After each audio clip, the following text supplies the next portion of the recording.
DION Prestia is back. Can you believe it? He's back off the injury list. He's playing some football this weekend in the VFL, and that is one of the very, very big highlights of the Round 11 fitness report update, because we're trying to avoid the I word after our shithouse efforts on Monday night. But yeah, the club released the fitness report, and yeah, Serpil has confirmed, as per what Uze mentioned post-game last week, that DION Prestia is available for selection this week, which is unbelievable. So I know we've seen some training footage and things like that of him doing bits and pieces, and it has been a long, long road back for DION. And to be totally truthful, I didn't think he was going to get back and play this year at all. So credit to him and to the club for getting him right to play. What's going to be interesting is how many games in the VFL does he play, and is this week a half? Is it 3/4? Yeah, just to see what the workload's like there, because undoubtedly, it feels like Uze will be keen to get him back into the senior mix sooner rather than later, which then poses a few other questions about selection and old versus young and things like that, which we'll cover another time. I don't want to do that this video because there's a broader discussion to be had. But well done to DION for getting himself back. I'm sure there's going to be a lot of eyes on our VFL this week, assuming that the game doesn't clash again, broadcasters. So yeah, fingers crossed we can actually watch the VFL and watch DION run around for his first game back. Tyler Young, also available. Amazing news for Tyler Young. So happy for him. Serpil said Tyler Young is available to return this week. He'll be available for selection along with McKelty, who obviously played last week as well. And the boys are very excited to get him back out there. So that, again, just strengthens our defensive part of the ground for the VFL. And I suppose as a byproduct, will strengthen the AFL too, because there's going to be competition for spots. Not many may remember, but Tyler Young wasn't doing much wrong prior to going down with the knee. He was actually playing quite well. He's still very new to the game by comparison to other people. So I'm looking forward to seeing what he gets back and starts playing like. It's an interesting week because obviously Bolter's out because of the curfew. So that's gonna mean that Gray's coming in, Lynch is out. So that probably means that Blight's half a chance to come in as well. So it's actually good timing for Tyler Young to come back in terms of game time. But he's probably going to be on restricted minutes similar to McKelty. So they might only have him for a half, but it'll be a valuable half nonetheless. Samson Ryan, he is now available for selection this week. So that's three big players available. Prestia, Young, Samson Ryan, all available this week. Good signs for selection all around there. Tom Lynch, obviously missing for 1 week with concussion protocol. As we all saw, he played out the game. I think this happened really late. I think someone might have been Aiden Call, landed on his head, not in a nasty way, and he just had some delayed concussion symptoms, apparently at a post-game function for Camden McIntosh. So he's now in the concussion protocol, and we'll see him in a week or so against GWS, or in a couple of weeks, should I say. Jaden Short has now got a calf issue. So it started off as being a knee complaint, and now that's changed or moved to a calf issue.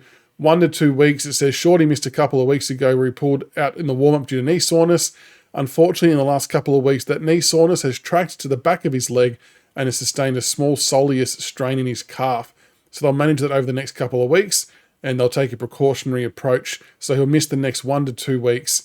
And yeah, that's where he's at. So look, the upside, I mean, not that you want players to be hurt. I nearly did it. The upside, if anything, we'll call it a silver lining, is that Sam Banks has had 2 really, really good weeks on the half-back line, and I think he's playing like we had all expected and hoped Jaden Short would play, or that any half-back would play. Run and carries being good. He's gotten 600 metres gained plus every week, or both weeks, and just needs to tighten up on the defensive side of his game. But it just gives Banks another opportunity to really sort of cement himself in that role and to grow into it. So hopefully he can grab that with both hands. Kalina, 1 to 2 weeks away. So we should see him back out there very soon. And then we get to some of the other ACL crew boys. Taj Houghton, 5 to 8 weeks, and Josh Gibcus, 6 to 9 weeks. So they've come in by about a week or so each. Taj is doing well, but no real update on where he's at from last week. Serpil said, we'll just bring his timeline a week earlier, which makes sense. The same for Gibcus. Both of them are training pretty hard and getting a fair bit done, which again, I think puts to rest some of the speculation or the worry about Gibcus and that not doing any work and where's he at? Like, he's been doing the work for ages. They're just taking their time. So they're effectively doing a running pre-season at the moment is what it sounds like. wearing the non-contact hats, but both are performing well. And we will go through some testing with them at the back end of this week. So they can, I suppose they do the testing so they can see where they're at and then tweak the program accordingly. They're very, very excited for both of those players. Like I said, I feel like about around 17, 18 could be the mark for when they come back to play some sort of footy, which is awesome. Harry Armstrong, 7 to 9 weeks still with the hamstring. Not a lot of update on him, Serpil said. He's progressing well and getting a good body of work in. He's running a lot and starting to run a little bit faster as well, but again, the timeline just comes back a week sooner now. So not coming forward in leaps and bounds, but I don't think they're going to try and push him to do that either. I think they're happy for him to take his time and to get his body right. But good, he's been running for a while now. It's just obviously at a lower speed, and they'll keep building that up. But good to hear that Harry Armstrong is ticking those boxes.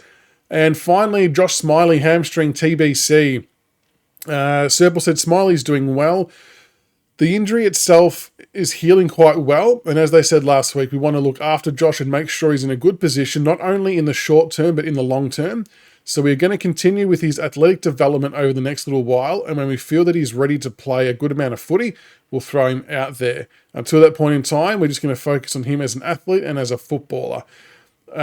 Slightly cryptic wording of that, isn't it? I mean, it says a lot without saying much, if that makes sense. My interpretation, and this is just, I've felt for a little while that he's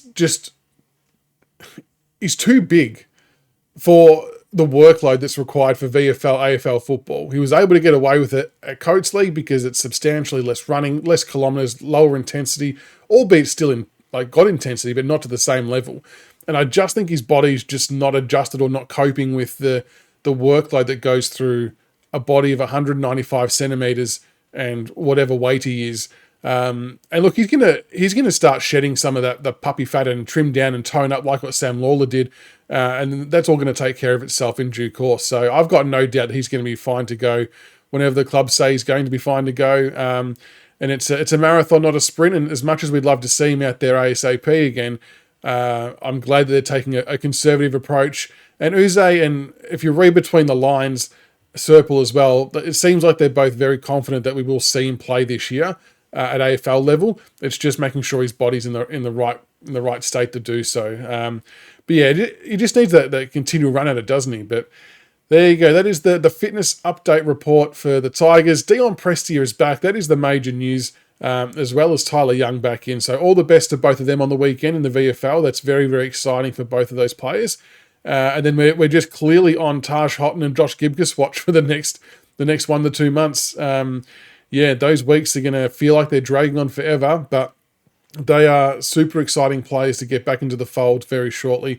And like we've said, we are going to have some serious selection headache issues very soon with some of the players we've already got back and some of the players still to come back in, which we will go through another time on another video. But that's a wrap for tonight. Let us know what you think in the comments below. Are you pumped that the meatball's back?